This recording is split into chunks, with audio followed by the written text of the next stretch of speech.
I noticed it the moment I stepped into the living room. The nail was still in the wall, empty, expectant, and the square shadow left behind made it look like something had been stolen. Not just a picture. It was my wedding portrait. The one with George in his best Navy uniform and me in that lace dress I sewed myself the summer of '68. We'd hung it there in 1971 and never moved it since. Until today.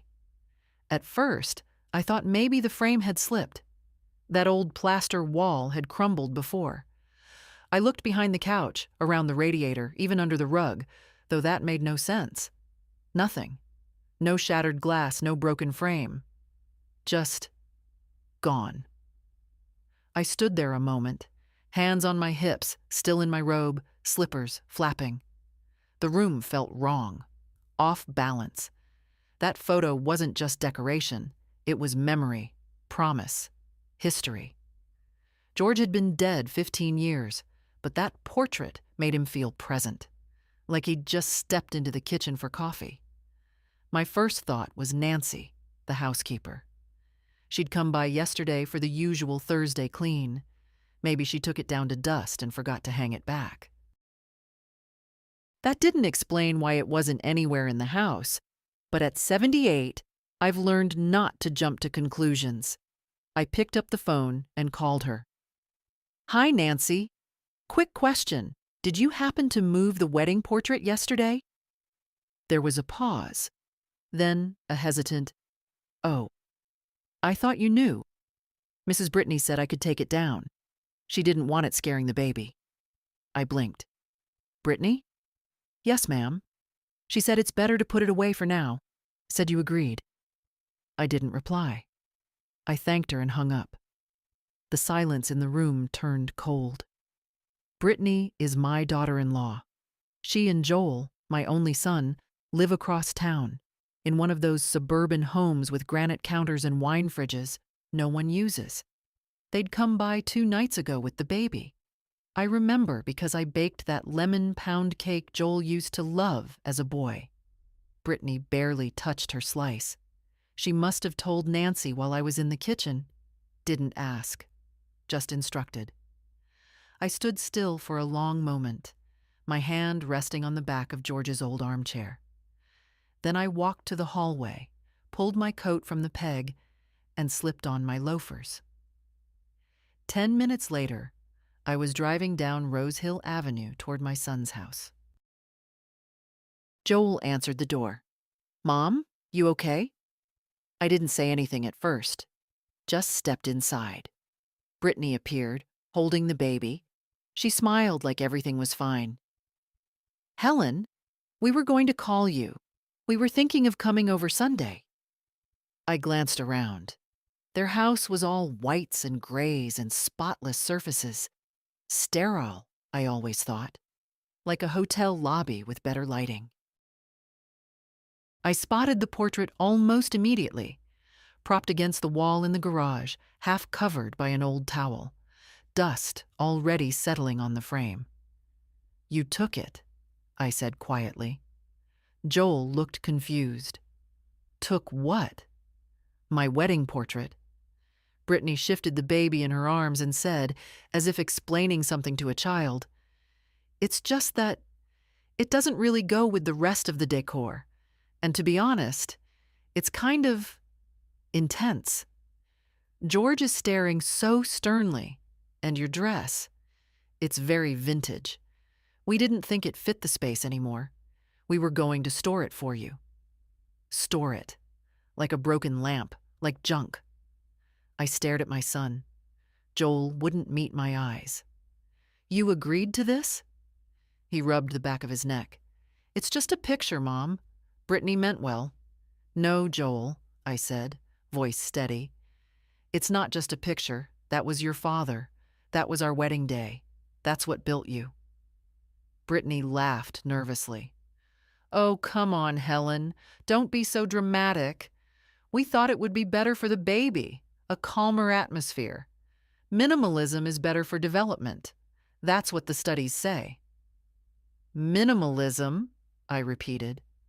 "Yes," she said brightly, like she was quoting a wellness blog. Neutral colors, uncluttered space, no emotional overload. I turned to Joel. So, my marriage is emotional overload? He finally looked at me. Mom, please, don't make this into a thing. It's just a picture. Let it go. I didn't reply. I walked into the garage, picked up the portrait, heavier than I remembered, and held it tight. Dust clung to my sweater. I didn't care. I'll be taking it back now, I said, turning to the doorway. Really, Helen? Brittany said, a bit sharper now. You're going to carry that all the way back home? Why not let us keep it safe? You could fall. I didn't answer.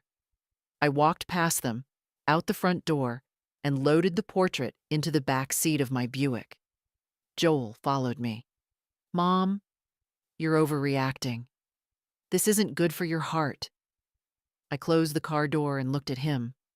My only son. My boy who used to kiss my cheek every night without being told.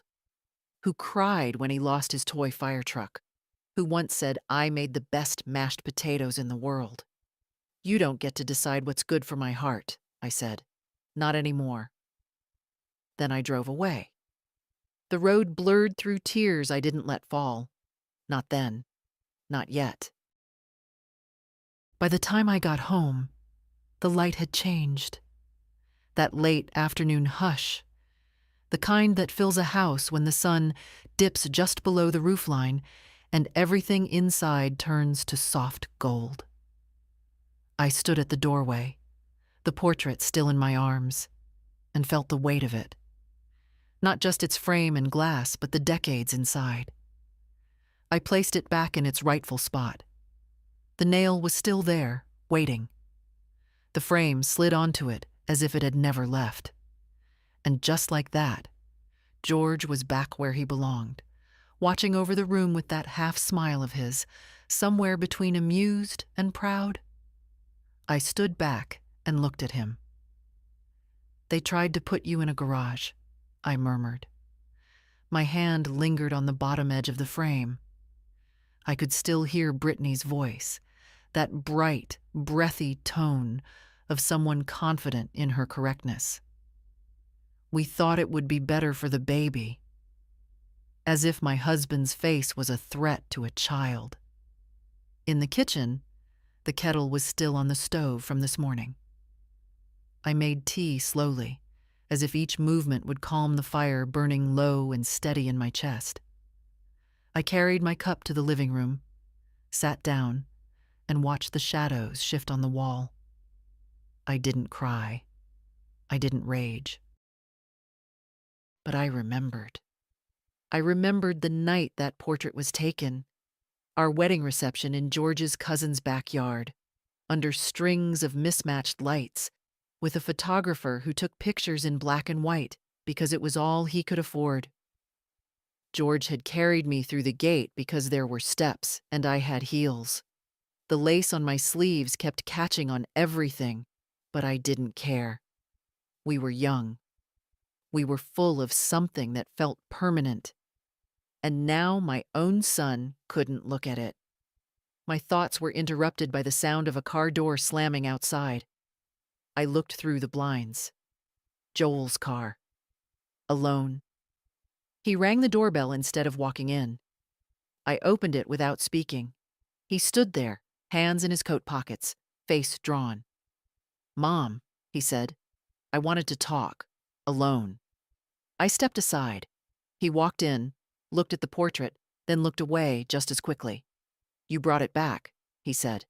No, I replied. I reclaimed it. He sighed, that tired sound I'd heard 1,000 times when he was 15 and trying to get out of mowing the lawn. She didn't mean any harm. Brittany. She took something that didn't belong to her, I said, sitting back down. Without asking. Then tried to justify it with psychology articles. Joel sat across from me, leaned forward, elbows on his knees. She's just trying to create a calm environment for Mason. The baby's sensitive. He's 5 months old, Joel. He doesn't care about wall decor. Joel smiled faintly, but there was no warmth in it. You've always been so attached to the past. I'm attached to what matters, I corrected. To the things that built this family, George included. He didn't argue. We sat in silence. He stared at the floor. I stared at the man I used to cradle. After a long pause, he said, "Look, we don't want you to feel pushed out. That's not what this is. But maybe you could, I don't know, declutter a bit? The house has a lot of things. Maybe it's time." My throat went dry. Time for what? He shrugged. To simplify. Maybe go through old stuff. Let go of things that don't serve you anymore. And who gets to decide what serves me? He didn't answer. I stood up, set my teacup down. I have lived in this house for 52 years. Every object in here has a reason, a memory, a moment. Your father picked this chair. You spilled orange juice on that rug when you were 7 and cried for an hour because you thought I'd be mad. That clock, I pointed, was our first anniversary gift to each other. And that portrait, I looked at George, is not decor. It's legacy. Joel rubbed his face. Mom, I'm not saying get rid of everything. I'm just saying, think about what's really necessary. You mean what's necessary to you, I said, to your lifestyle, your image. He flinched. That's not fair. I crossed my arms. No, Joel. What's not fair is watching my son slowly erase everything that came before his marriage because it embarrasses him. What's not fair is pretending I don't see it. He stood up, agitated. That's not what this is. Then tell me what it is. He didn't speak. We stood in the stillness of the room we once called home. I waited, but he had nothing more to offer. Thanks for stopping by, I said quietly. You can go now. He hesitated, then nodded. I didn't walk him to the door. He let himself out. The latch clicked softly behind him. I turned back to George. His smile hadn't changed. He still looked like he knew more than he ever said. I think we've got a problem, love, I said. And I think I'm done pretending we don't. The next morning, I woke to silence. Not the peaceful kind, but the kind that feels like the world is holding its breath. No calls, no messages, not even one of Brittany's passive-aggressive check-ins about how I'm doing lately. I made toast. No appetite for more. Sat at the table staring at the butter knife like it held answers. The portrait looked down from the wall, steady, unchanged. I felt steady too. Tired, but anchored. Mid-morning, I decided to call Nancy. She answered right away. Mrs. Driscoll? Hi, Nancy. I just wanted to follow up. About the portrait. She sounded sheepish. I'm sorry, ma'am. I should have called you before I moved anything. I didn't think... she said it was fine. You don't have to apologize, I said gently. But in the future, if anyone other than me tells you to move something, don't. Yes, ma'am. After I hung up, I sat back in the chair and let the quiet return. It wasn't uncomfortable, just empty. Around noon, I decided to go for a walk. The wind had picked up, and the sky was the flat, pale kind we get before a storm. I wrapped a scarf around my neck and headed down the sidewalk. My knees complained, but I kept going. There's only so much stillness a person can stand. I ended up in front of the library without meaning to. I hadn't been in months, not since before Mason was born. They'd cut the hours back, and most days I forgot when it was open. But today it was. The door chimed as I entered. Mrs. Driscoll. The voice came from behind the desk. Lena, a sweet girl in her 20s who always remembered my name. It's been a while, I smiled. It has. I needed a little fresh air. Well, you picked a good day. It's quiet. She lowered her voice conspiratorially. Even the teens are still in bed. I wandered the aisles without much purpose. My eyes skimmed over spines and titles. I paused at a shelf labeled Family Memoir.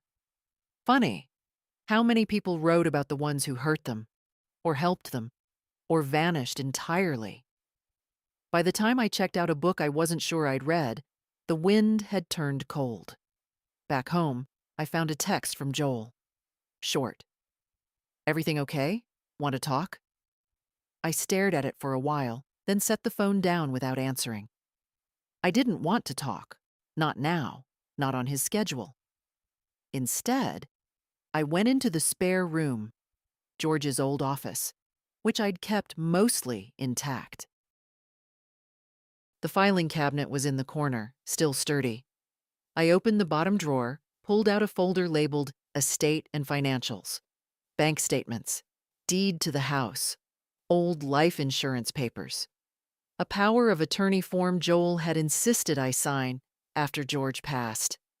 Just in case, Mom, for emergencies. I'd trusted him. Now I wasn't so sure I should have. I picked up the phone and called the number I kept in the Rolodex by the kitchen. Yes, I still used one. It belonged to Susan Hartwell, the attorney George and I used to draw up our wills years ago. She answered after 2 rings. Hartwell Law. Susan, it's Helen Driscoll. A pause, then warmth. Helen, it's been ages. How are you? I've been better, I admitted. Do you still handle estate planning? I do. Then I think we need to have a conversation. That Friday, I drove to her office, a modest building downtown with ivy creeping up the walls and a crooked, open sign in the window. Susan met me in the reception area and gave me a long, curious look.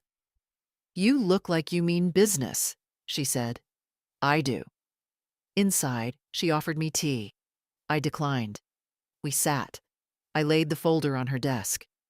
I want to revise my will, I said, and I want to review the power of attorney I gave Joel. She adjusted her glasses. All right. What changed? I told her. Not every detail, but enough. The portrait, the tone, the assumptions being made about what I needed, what I could handle, the sense that I was being phased out. Have they tried to access your accounts? She asked. Not yet. But I want to make sure they can't. At least, not without my say-so. She nodded. You're not the first client to have this kind of conversation lately. Adult children think they're protecting their parents. Sometimes they are. But sometimes... She trailed off. Sometimes they're protecting themselves, I finished. She pulled out forms. We talked. She took notes. I signed nothing yet, but plans were in motion. As I left her office, I felt something settle in me. Resolve? Not anger, not even sadness. Just the clarity that comes when you realize you've let something go on too long. That evening, back in my house, I looked around. The furniture wasn't new. The walls needed paint. But it was mine. Every inch, every creak, every faded photo. And I wasn't done protecting it yet. The next time I saw Brittany, she was standing in my kitchen, uninvited, arms crossed, eyes scanning the room like it was a cluttered thrift store. I just wanted to check on you, she said, like she was doing me a favor. Joel said you hadn't answered his messages. I haven't, I said, pouring myself a glass of water. I didn't offer her one. She gave a tight smile. We were worried. You seemed upset the other day. I took a slow sip. You removed something from my home without asking. That's not upset. That's reasonable. She blinked, then tried for gentleness. It wasn't personal, Helen. It's just that some things feel outdated, dark. The portrait gave the living room a heavy energy. That's all I meant. Is that why it was in your garage under a towel? Her smile faltered. It's just a photograph, she repeated, like it was a spell that might save her. I didn't think, no, I interrupted. You didn't. We stood in silence. She looked around again, her gaze lingering on the bookshelf, the patterned curtains, the grandfather clock that hadn't chimed since 2011. The house was full, lived in. And I realized, not for the first time, that women like Brittany don't trust homes that feel like people still live in them. I know you're used to doing things a certain way, she said, gentler now. But Joel and I are trying to create a consistent environment for Mason. Predictable, clean. And that includes my house? She didn't answer. I understand now, I said, placing the glass down. You don't see this place as mine, not really. You see it as an extension of your control. That's not fair. No, what's not fair is deciding without a word that your version of acceptable erases mine. She stepped back slightly, wounded but not surprised. I imagine she wasn't used to being challenged by someone who wears compression socks. I'm sorry if you felt disrespected, she said carefully. I wasn't disrespected, I said. I was dismissed. That landed. She opened her mouth, closed it, then said, I don't want us to have tension, not for Joel's sake, not for Mason's.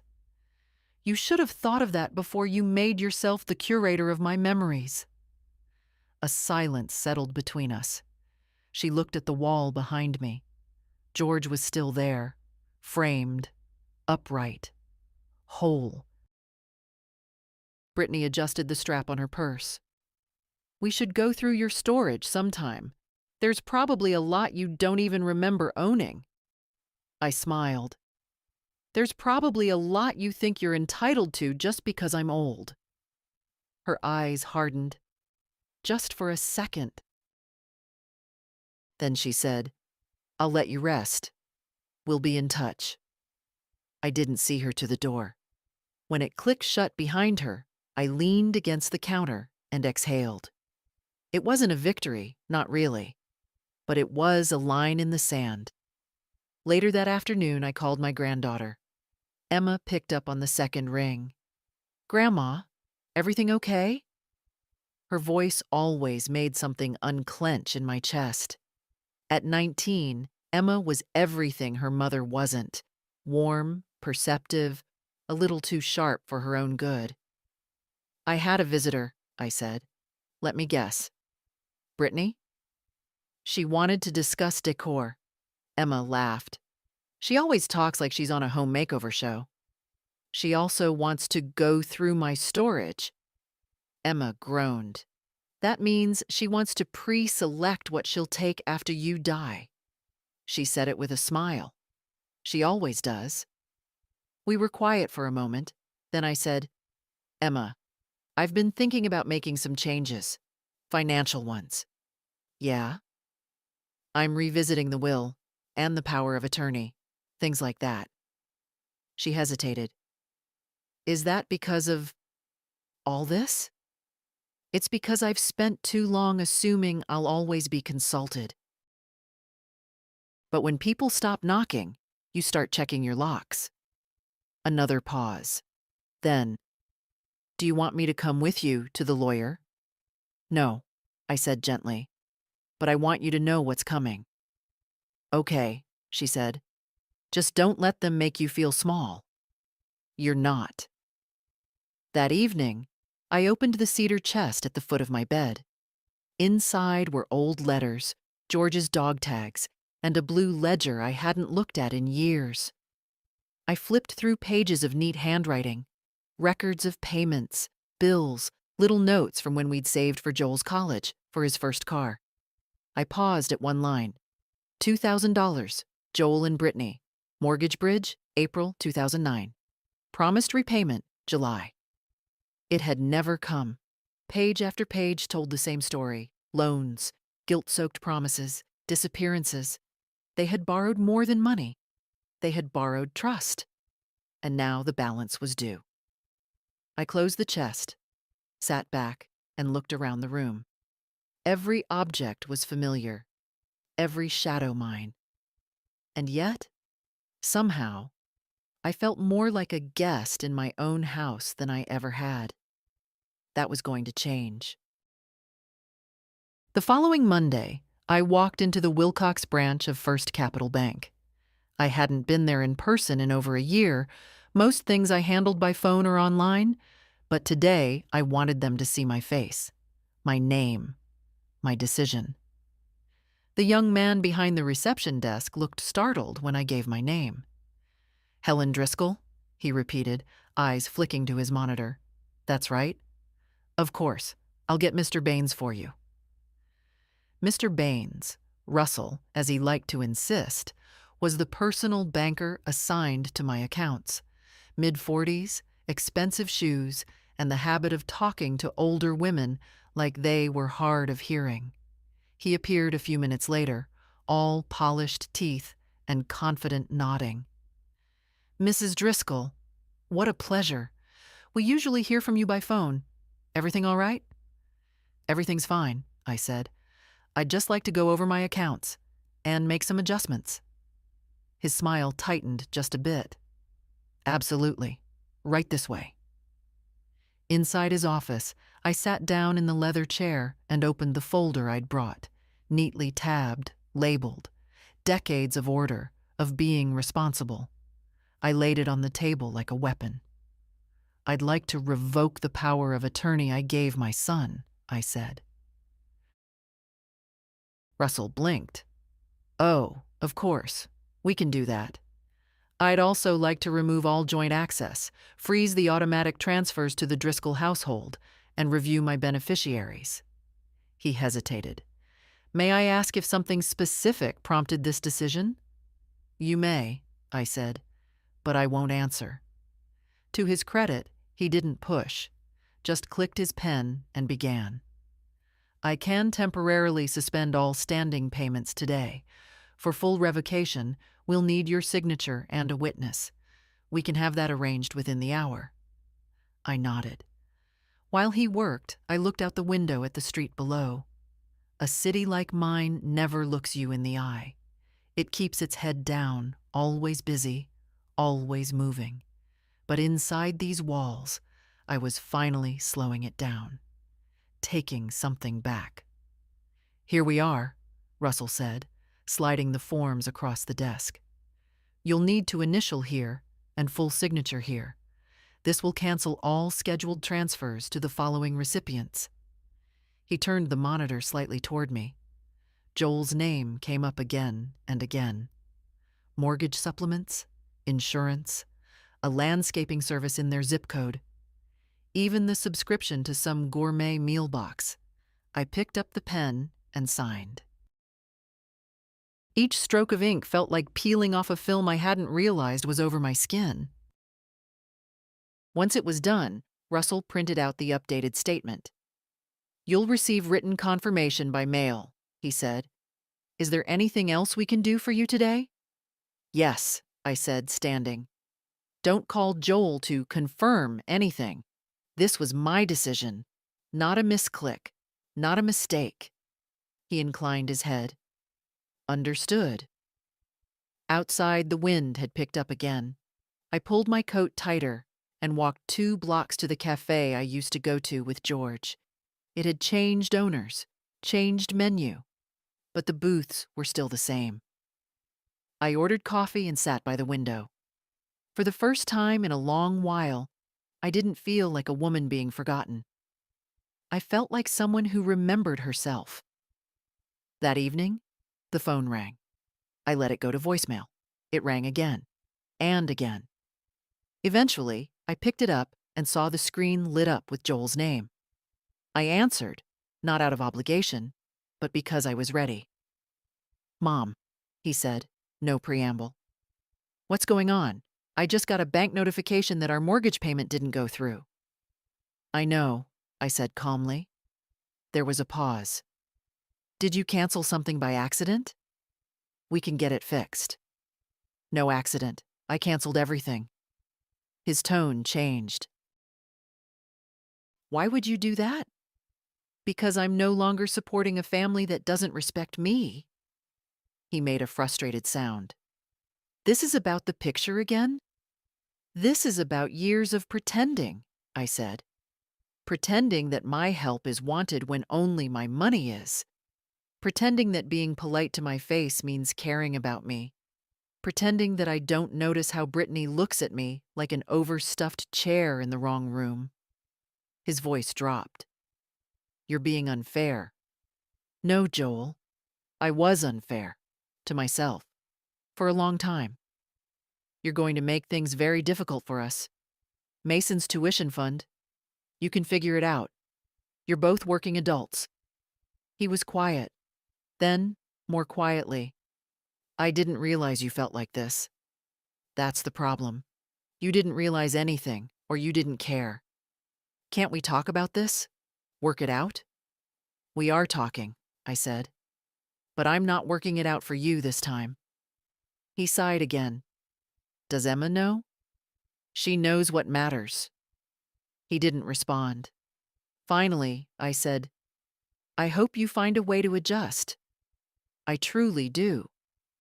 But you won't be doing it with my checkbook. And I hung up. Later, I stood in front of the portrait again. George looked at me the way he always did. Steady, knowing. I raised my glass of water to him like a toast. Balance paid in full. The next morning, I found myself awake before sunrise. No alarm, no sound. Just a strange stillness inside me, the kind that follows a storm. I sat up slowly, letting my joints catch up with the movement, and pulled the curtain back. The sky was pink at the edges, bleeding into gray. Quiet. Beautiful. And for the first time in a while, I didn't feel like I had to hurry into the day. No errands for someone else. No calls to make on behalf of someone else's chaos. Just me. I made coffee, not the weak kind I used to brew when Brittany visited, and buttered a slice of toast thick enough to make a doctor frown. I sat at the table, chewing slowly, and let myself think about George.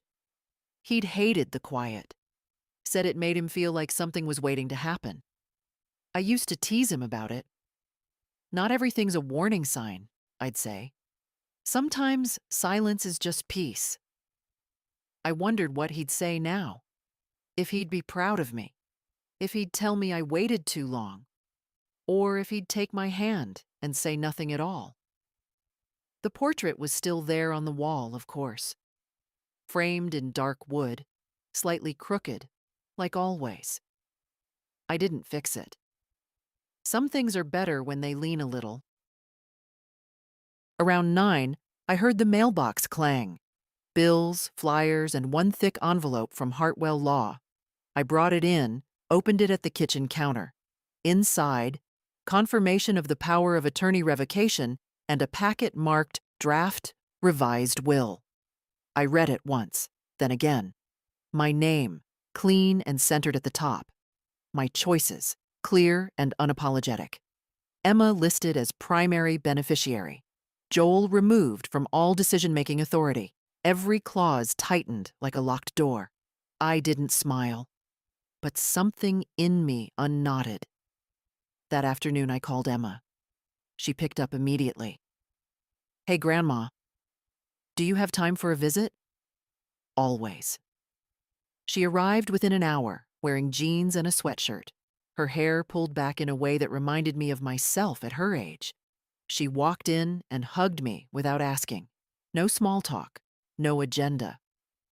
I have something to show you, I said, handing her the will. She read it carefully, brows furrowed, then looked up. Are you sure? Yes. Grandma, this is a lot. It's mine to give, I said. And it's time it went to someone who's never made me feel like a burden. She sat down heavily. I don't know what to say. You don't have to say anything. I just want you to know it's done. I'm not letting anyone sort through my life like it's a pile of donation items. She reached across the table and took my hand. Thank you. We sat like that for a while. Eventually, she asked, "What are you going to do next?" I hesitated, then said, "I think I want to move." Her eyes widened. Move? Not far. I don't need this much space anymore. And I don't want to spend the next 10 years watching people circle this house like vultures. Emma's jaw tightened. They won't like that. I know. And you still want to do it? Yes. She grinned. Then I'll help you find a place. We spent the rest of the afternoon online, scrolling through listings. I didn't need anything fancy, just something small, bright, manageable. A place where every object inside would be there because I chose it, not because someone else hadn't gotten around to throwing it away. That night, after Emma left, I stood in the living room, turning in a slow circle. The furniture, the rugs, the pictures, they'd all meant something once. But now, they felt like echoes, familiar but distant. I ran my hand along the bookshelf, dusted it, then paused at one particular photo. George holding Joel on his shoulders, both of them laughing, wind whipping their hair. Taken on a beach trip we almost canceled because of work. It used to make me smile. Now I just felt tired. I carried it to the armchair and sat down. "Did I do the right thing, George?" I asked the room. The house didn't answer, but the air felt lighter, like it had been holding something in for a long time and was finally allowed to exhale. I stayed up late that night, sketching out a list. What I'd keep, what I'd donate, what I'd destroy. I didn't want Brittany's hands on any of it.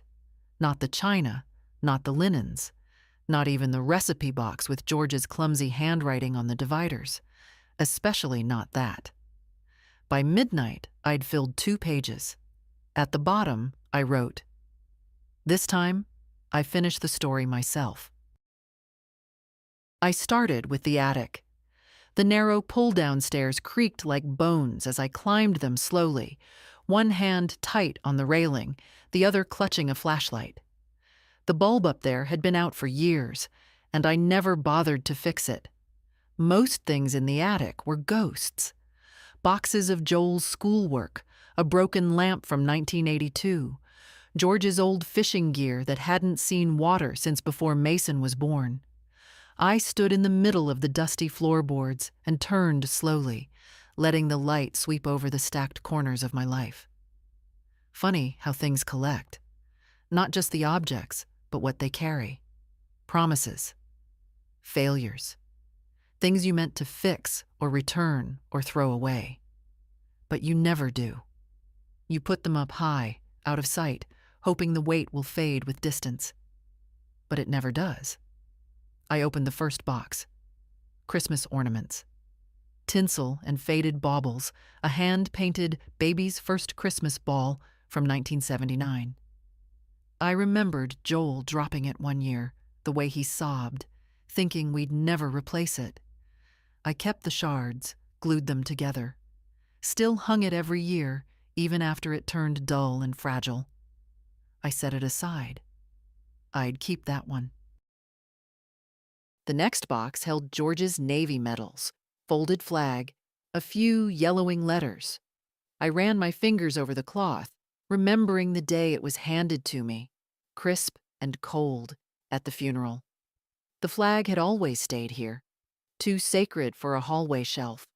Too painful for the bedroom. This one I didn't open fully. I just closed the lid again. It would go with me, no matter where I moved. The third box was Joel's, labeled in George's handwriting, Joel, School. Inside, report cards, construction paper art, a baseball glove with Joel's name scrawled in Sharpie on the strap. I lifted it and smelled the old leather. Time turned everything into a kind of ache, even joy. At the bottom was something I'd forgotten about. A small notebook Joel had made in high school, titled, "Things I Love About My Mom." A Mother's Day assignment, probably. The cover was made of cardboard, the edges frayed. I sat on the attic floor, legs stiff, and read it by flashlight. She makes pancakes with little ears. She never forgets when I'm sad, even if I don't say it. She calls me kiddo, even though I'm big now. 12 entries in total. I read each one twice. They felt like they were written by someone else. Or maybe by a version of Joel that had long since disappeared. I didn't cry. I simply put the notebook back in the box and taped it shut. Some things didn't need to be in the room anymore, but they didn't deserve the trash either. By the time I got back downstairs, my knees were howling. I made a hot pack, sat on the couch, and stared up at George again. I wondered what he'd think of all this sorting. Probably say I was overdoing it. Or maybe he'd sit beside me and start pulling boxes apart with that half smile he always wore when we cleaned the garage.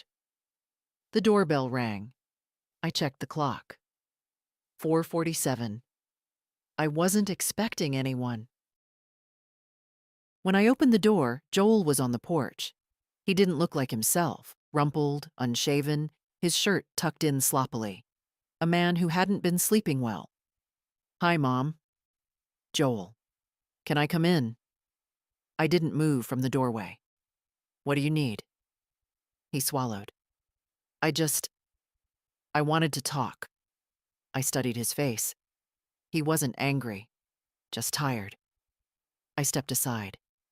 He walked in and looked around like he was seeing the house for the first time. His eyes went to the empty spots on the bookshelf, the piles of boxes near the hall.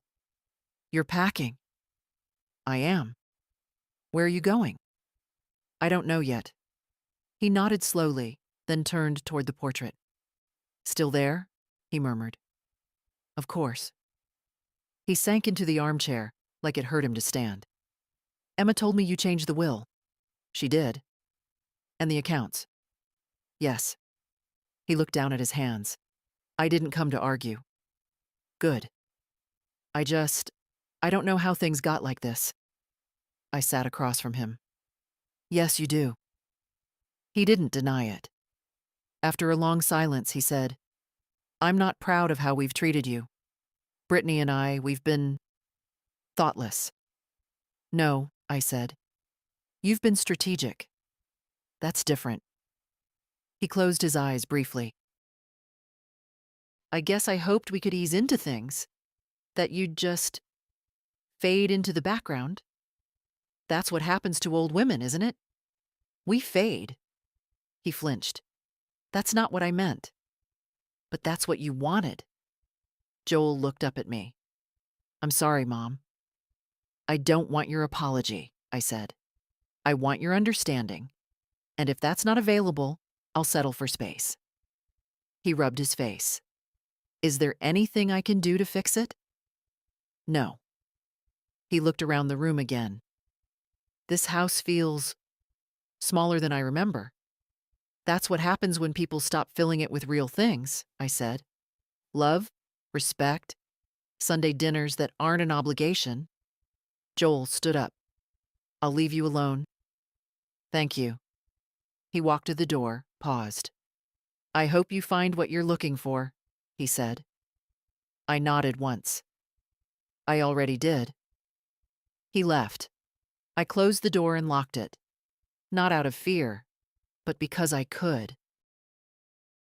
2 days later, I had a real estate agent sitting at my kitchen table. His name was Daniel. Polite and soft-spoken, maybe mid-30s, with neatly parted hair and a binder full of printouts he kept fussing with. He looked around my house the way people look at a patient in a hospital, studying, gentle, trying not to sound too grim. "I have to say, Mrs. Driscoll," he began carefully, "your property has strong bones. That matters a lot." "People always say that when they mean it's old," I said. He chuckled nervously. "It has character, a good lot. The neighborhood is steady. I think we'll get strong interest." I nodded. "Good. I want it listed next week." He hesitated. Have you already found a new place? Not yet. My granddaughter and I are looking. He jotted something down. Are you downsizing? I'm resizing, I replied, making it fit me again. Daniel glanced at the portrait of George. And all of this? You're ready to leave it behind? I followed his gaze. I'm not leaving it. I'm choosing what comes with me. We went through the paperwork. He explained comps, listing timelines, open houses. I listened carefully, asked questions. I may be 78, but I'm not stupid. And I wasn't going to let anyone talk over me just because I have gray hair and use reading glasses. When he left, I stood in the doorway for a moment, holding the paperwork. I imagined the sign in the yard, the strangers walking through the rooms, their voices echoing against walls that had heard decades of arguments, laughter, apologies. I wondered if they'd notice the worn spot on the floor near the stove where George always stood while making eggs, or the chip on the hallway baseboard from when Joel crashed into it with his scooter. Probably not, but I would. Emma came by that evening, bringing Chinese takeout and a notepad. We need to make a keep list, she said, between bites of orange chicken. I already started one. She flipped through her pad. So far, I've got portrait of George, flag box, mom's old mixing bowls, rocking chair from the porch, and your recipe box. Add the cedar chest. You sure? That thing is heavy. It's worth it. She looked around the room. It's weird to think of this place empty. It won't be empty, I said. It'll be relieved. We talked for hours, making 2 piles. Keep and let go. I surprised myself. I thought I'd cling to more, but most of it, I didn't need. Not anymore. I didn't want to spend the next chapter of my life being the museum keeper of a family that had already moved on. When Emma left, I walked through the house slowly, room to room, saying goodbye, but not sadly. Like you do when a chapter closes and you know it's time. I ended up in my bedroom, sat on the edge of the bed and looked out the window. My phone buzzed on the nightstand. A message from Joel. Brittany wants to talk. Says she didn't mean to upset you. I stared at it. The phrasing. Didn't mean to. As if harm unintentional isn't harm at all. I didn't reply. 10 minutes later, another text. Also, Mason misses you. I raised my eyebrows. Mason is 10 months old. He barely recognizes his own reflection. I turned the phone over. Sometimes silence is the clearest sentence. The next day, I got a call from Daniel. We've got 3 serious inquiries already, 1 cash buyer, retired couple from Oregon. That fast. I'd like to schedule a showing for Thursday, if you're comfortable. I'm comfortable. After I hung up, I walked to the wall and looked up at George again. I hope you're ready for a new wall, I said. He didn't answer, of course, but the room felt like it was listening. Later that afternoon, I pulled out an old suitcase from the back of the closet, the kind with the hard shell and a broken handle. I hadn't used it in years, but something about packing things slowly, intentionally, felt right. The first item I placed inside was the portrait, wrapped in a towel, snug, facing inward. Next went the recipe box, then my good sweater. The one George always said made me look like a woman who owns the whole town. It didn't take much. Turns out, when you stop living for other people's comfort, you travel light. The day of the showing, I woke up early and cleaned the house top to bottom. Not because I needed to impress anyone, I was already letting go, but because it felt like giving the house a proper send-off, like brushing the hair of someone you loved before they went into surgery. Respect. Closure. Emma arrived an hour before the appointment, arms full of moving boxes and bubble wrap. You don't have to help, I told her as I wiped down the kitchen counters. She smiled. I know. That's why I'm here. We packed the small things first. Frames from the hallway, old linens I couldn't bear to donate yet. Emma labeled each box with neat black marker. Bedroom, keep, kitchen, donate, fragile, memories. When we finished, she flopped onto the couch with a sigh. Do you think they'll like it? Doesn't matter, I said. It's not mine anymore. Not really. She looked around. Still, they should feel lucky. This house has good bones. I laughed. That's what the agent said. Translation, it won't fall down if you breathe near it. She grinned. Exactly. The doorbell rang at 3 years on the dot.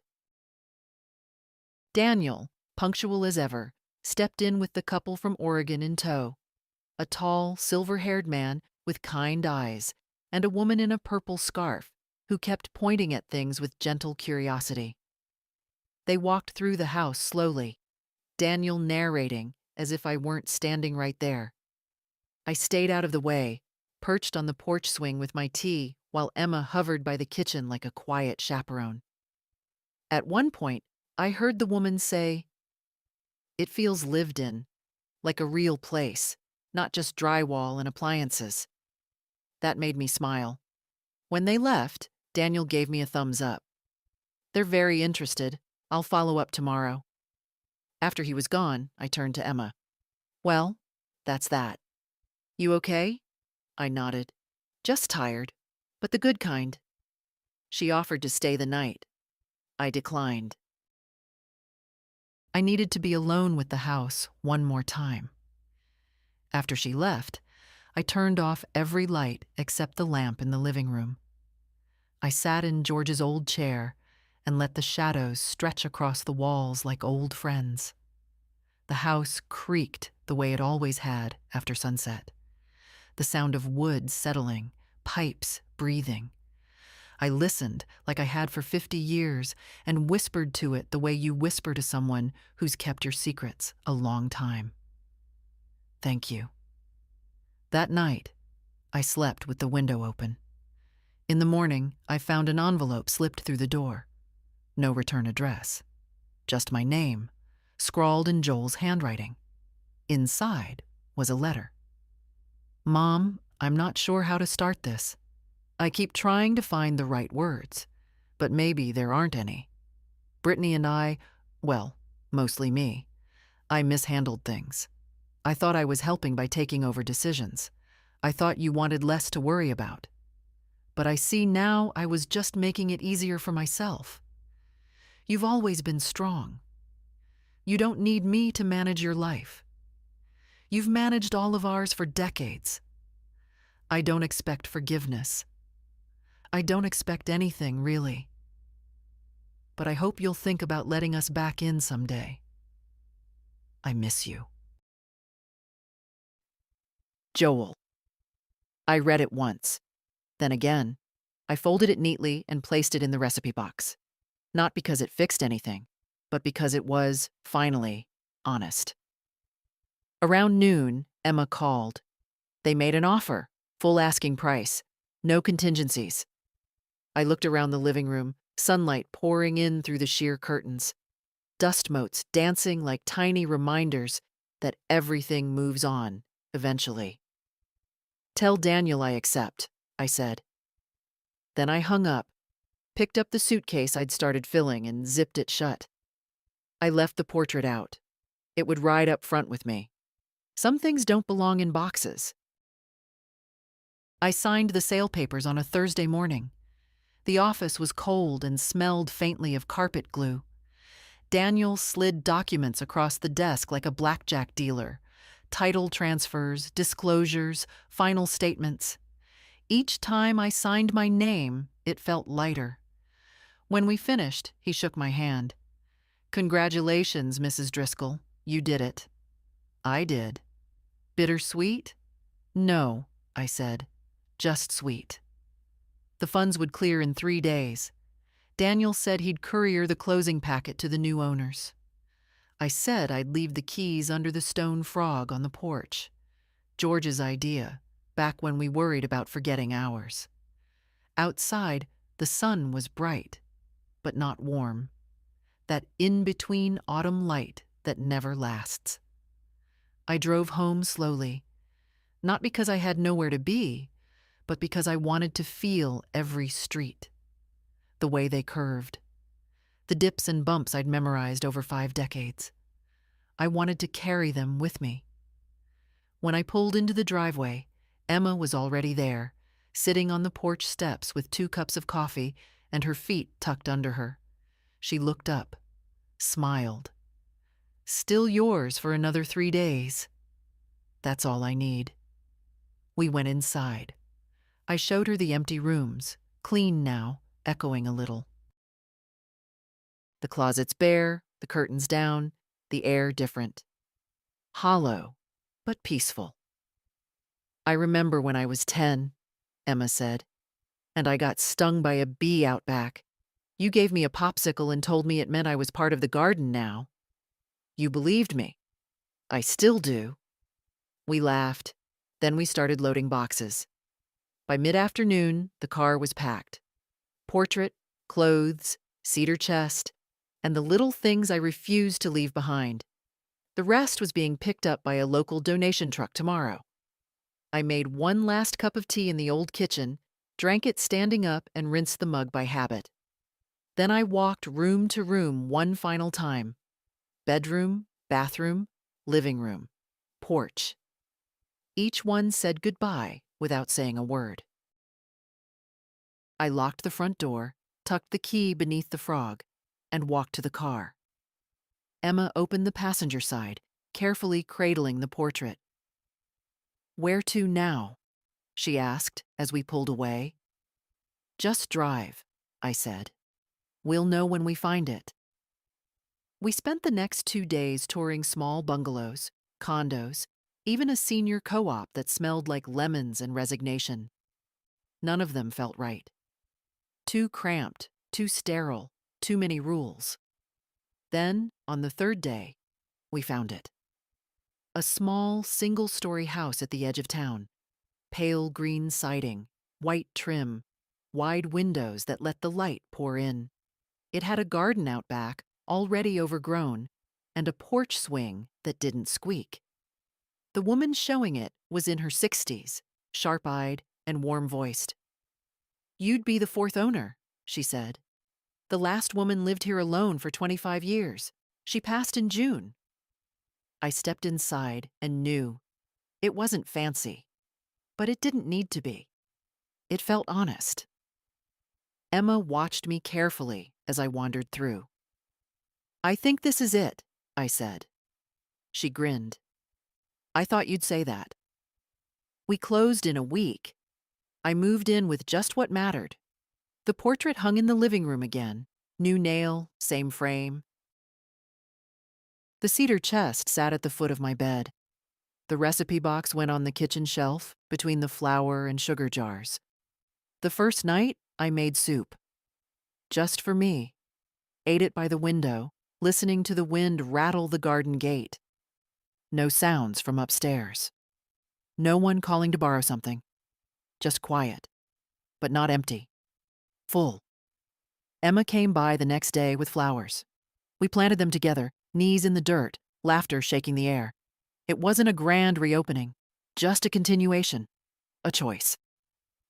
That night, as I sat on the porch swing with my blanket and tea, I thought about all the women I'd known, friends, cousins, neighbors, who'd been slowly erased, smoothed into background music in their own lives, made small for someone else's comfort. Not me. Not anymore. And I wished they could see me now. Not because I'd made a point, but because I hadn't let myself disappear. The second week in the new house, I got a letter from Brittany. It arrived on thick paper in a pale pink envelope, the kind that usually holds baby shower invitations. My name was written in her tidy, looping script. No return address. Inside was a card with a watercolor bird on the front, and one sentence inside. "We hope you're well and would love to come by with Mason sometime."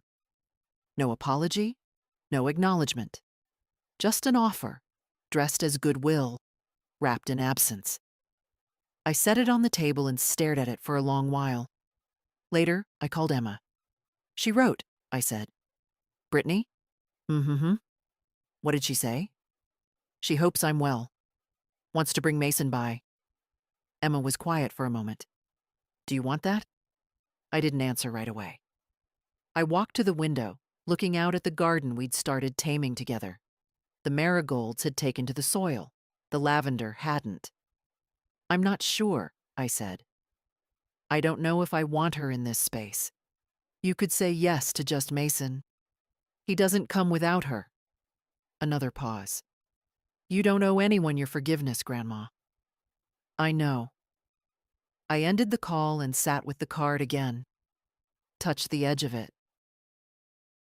Imagined her handwriting, her voice, the way she'd glance around, assessing things, framing every gesture in how it might look to others. I tore the card in half, then in quarters, tossed it in the bin. Not because I was angry, because I was done performing civility for people who didn't know what respect cost. That evening, I baked cornbread for the first time in months. The kitchen filled with the scent of butter and memory. I thought of George, of Joel as a boy, of Emma learning how to crack eggs without shell.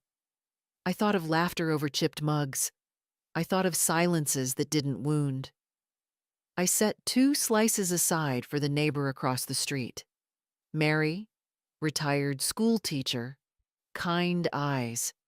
Always asks about my day like she means it. She'd lent me a shovel the day I moved in.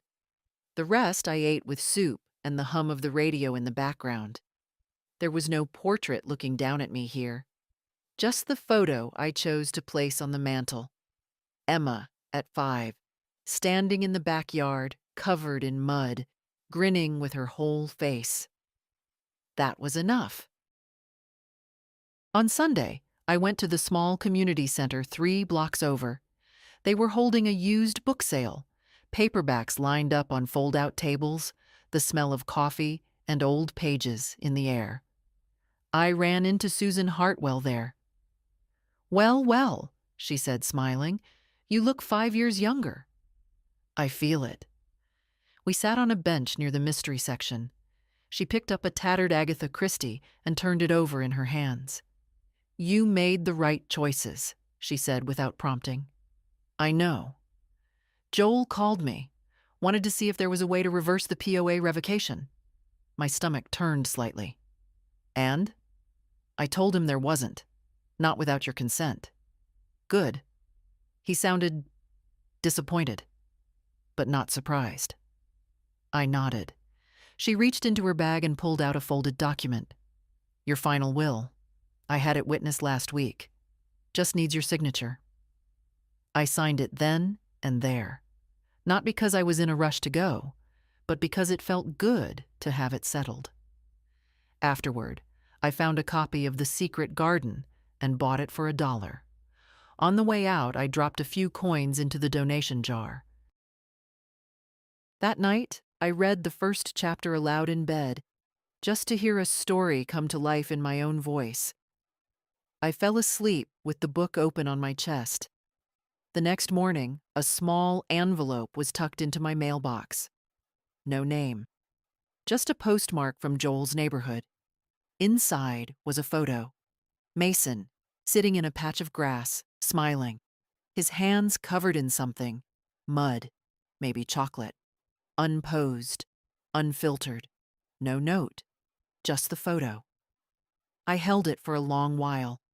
Then I pinned it to the fridge with a magnet shaped like a sunflower. Because children are not responsible for their parents, and because some smiles deserve to be kept, even if the people who sent them don't. I spent most of that week in the garden.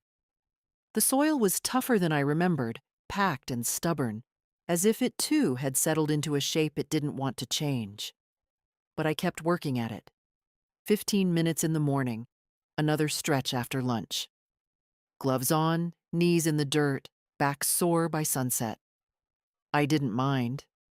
There's something holy about growing things. Something steady. Things take root when you stop rushing them. By Friday, the back corner bed was ready. I planted the marigolds Emma brought, some rosemary, a row of sugar snap peas I didn't expect to thrive, but planted anyway.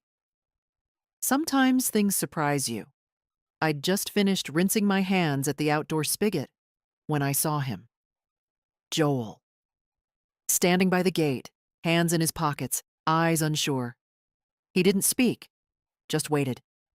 I walked over, slow, opened the latch but didn't invite him in. "Hi, Mom." Joel. He looked older than he had, or maybe just tired in a new way, worn through instead of worn out. "I've been driving around for 20 minutes, he said. "Didn't know if I should even stop." "Why did you?" He held up a small box, plain white, slightly crushed at one corner.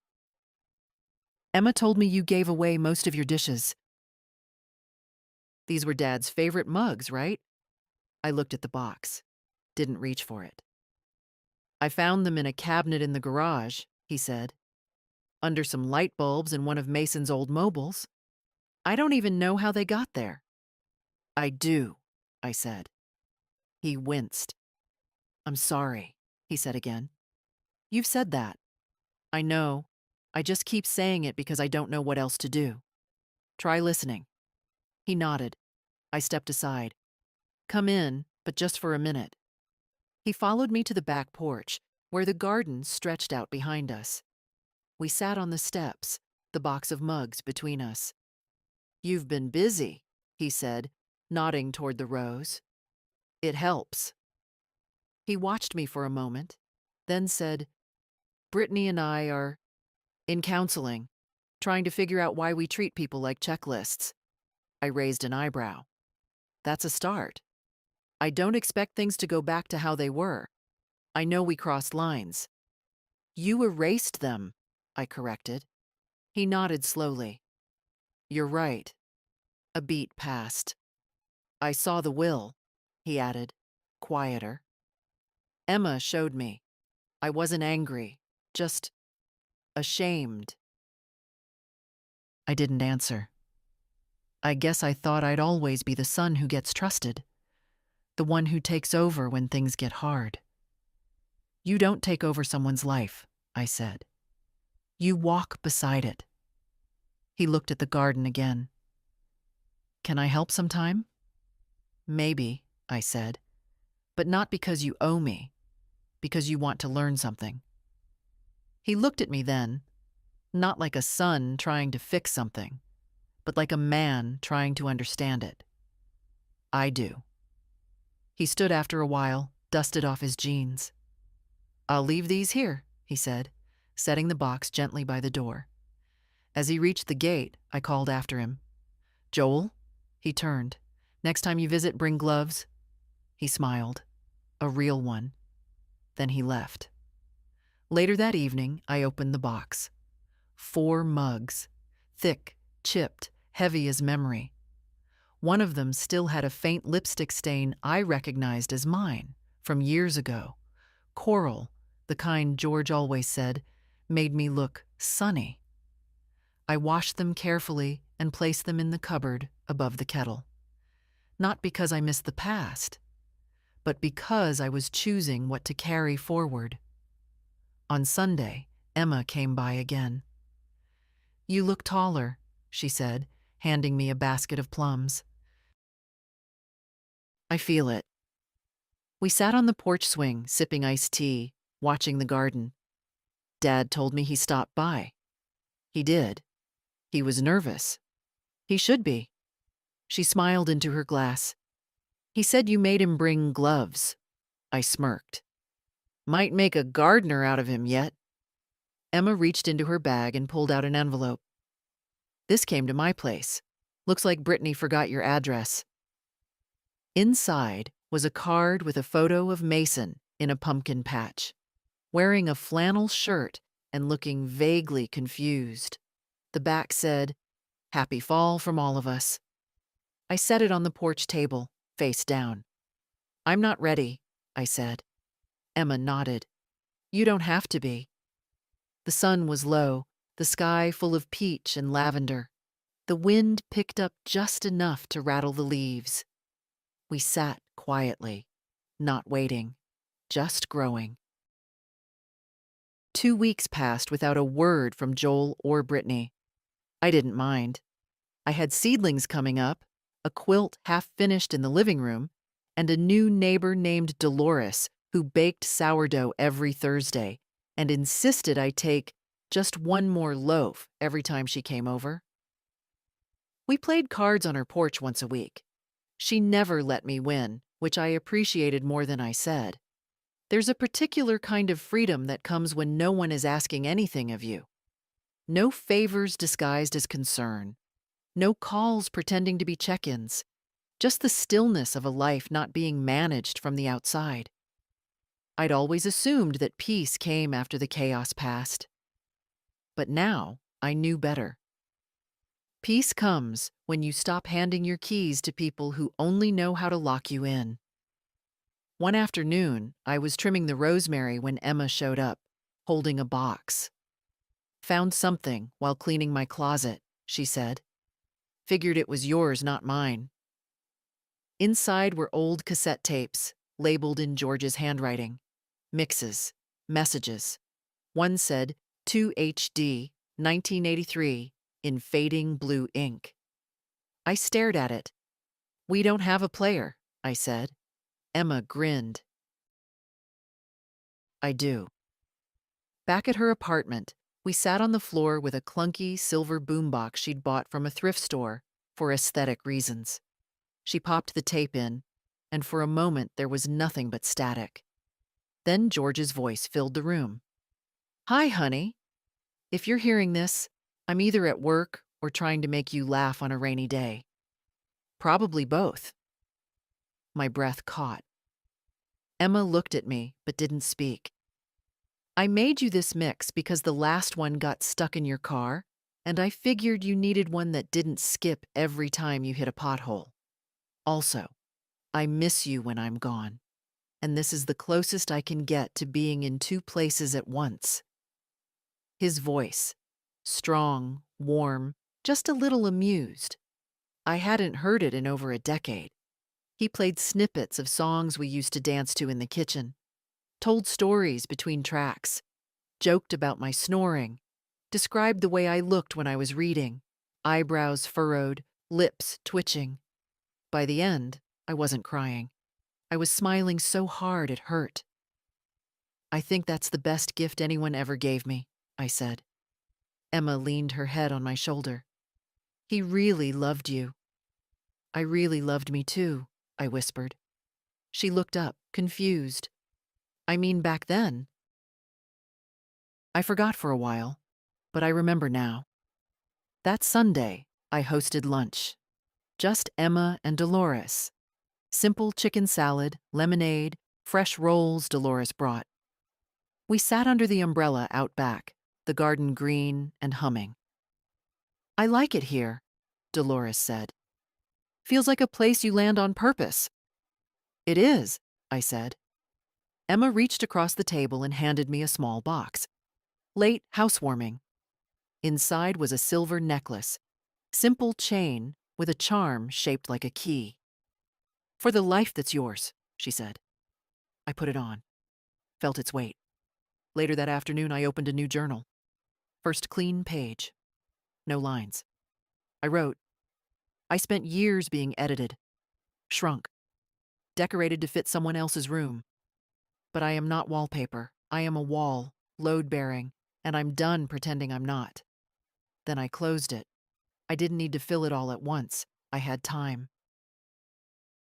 The next letter came by mail again, this time addressed in Joel's handwriting, but signed by Brittany. It was longer than the last, less formal. No pink envelope, just a plain white one with a crease down the side like it had been handled too many times before sending. Inside, 2 pages, folded neatly. No perfume, no flourish. Helen, I know I'm not your favorite person right now.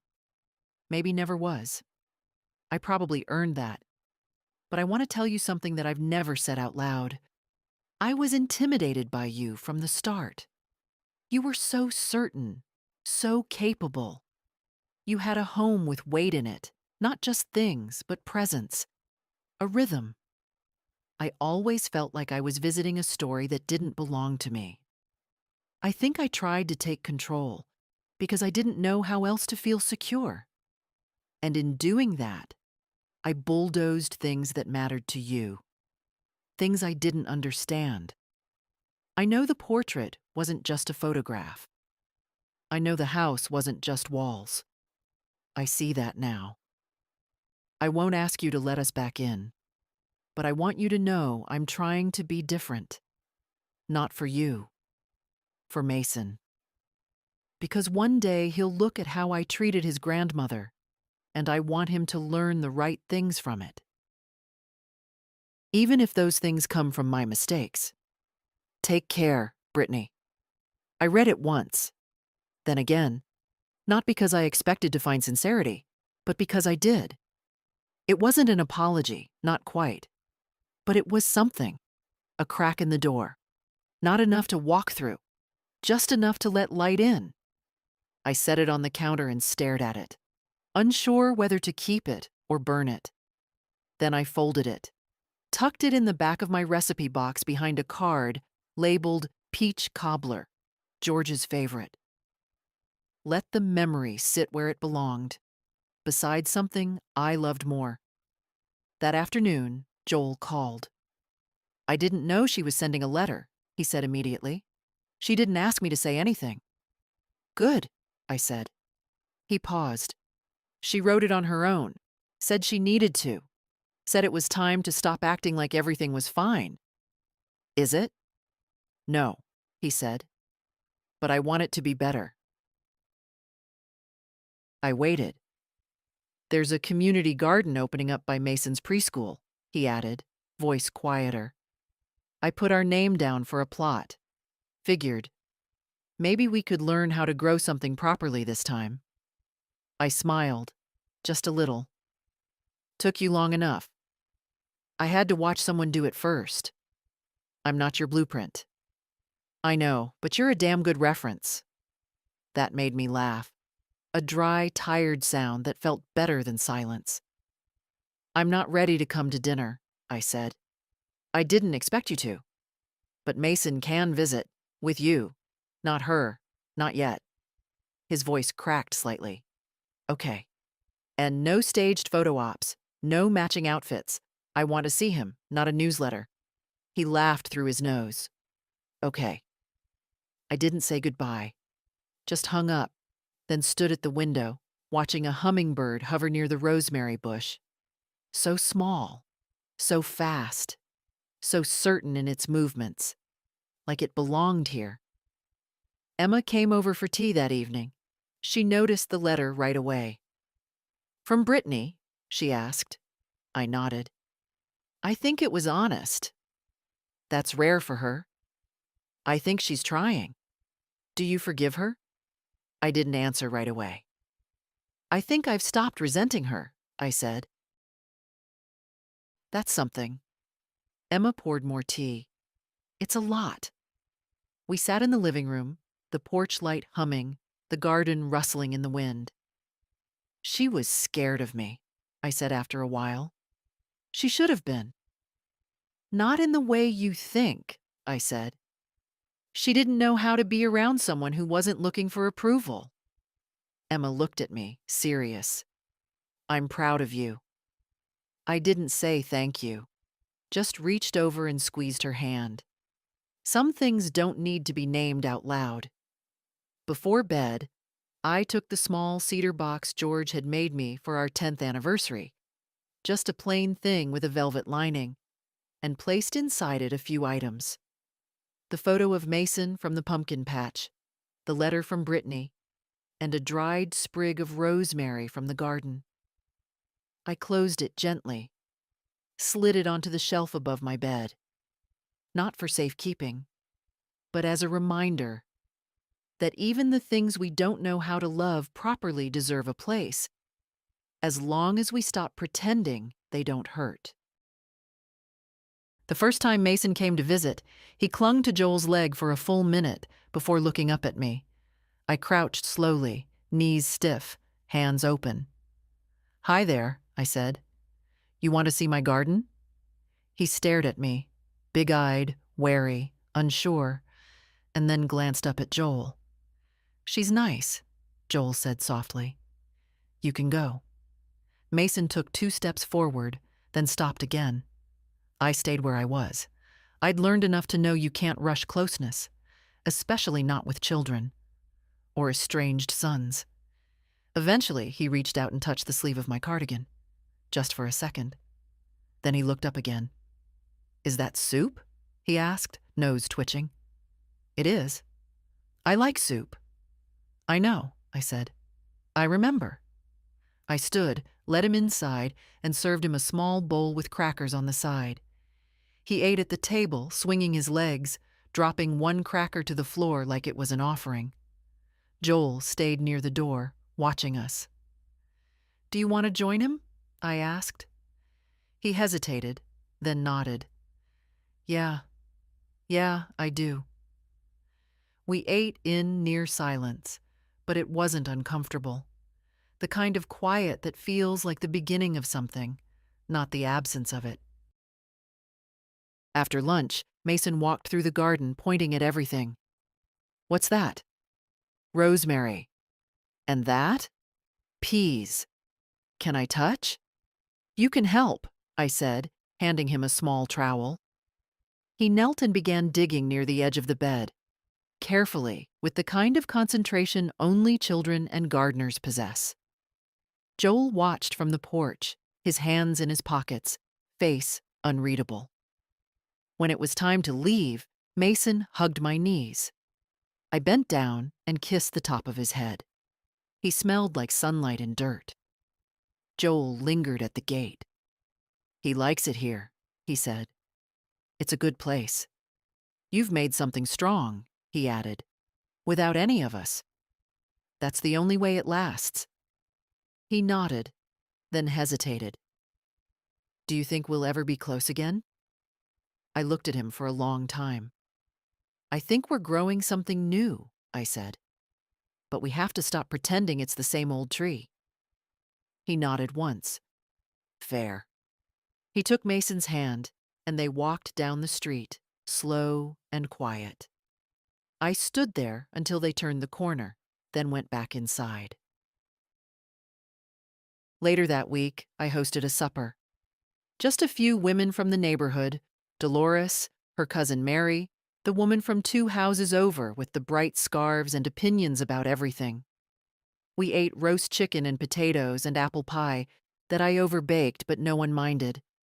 We told stories, laughed, let the wine open our shoulders and quiet the clocks. At one point, Mary said, "You know, you've made this house feel like it's been here forever." I smiled. That's the trick. Make it so full of life that time can't tell the difference. Dolores raised her glass. To Helen, for reminding us that quiet doesn't mean small. We clinked glasses. Ate more pie. Let the evening settle like a soft blanket around us. In bed that night, I lay awake for a while, listening, not for footsteps or voices, just for the hum of my own space, the sound of a life that finally fit. I thought about George, not as a ghost, not as a memory, but as someone who helped me build the tools I'd finally learned to use for myself.